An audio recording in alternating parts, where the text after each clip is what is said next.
I had an idea, a small one, but I didn't know where to begin. The product was ready, but something was missing. I needed some assistance, but didn't know who to turn to. Then I found the Chief Minister's E-Championship Challenge.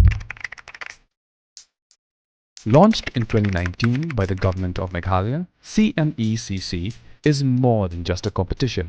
It's a launchpad for Meghalaya's most promising entrepreneurs. Each year, 150 entrepreneurs are chosen to pitch their ideas. Only 75 are selected to enter a 9-month journey of growth and transformation.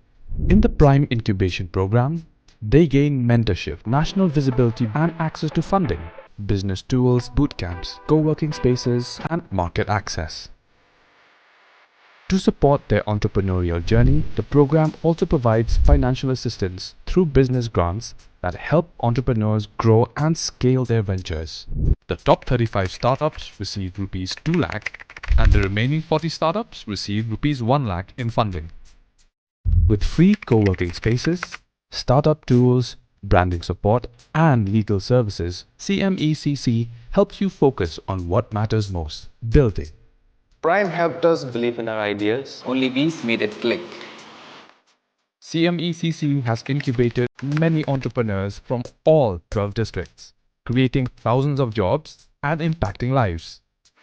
You have the idea, we have the support. I'm thankful to Prime for the opportunity to receive help and mentorship. So join Prime today for a better tomorrow.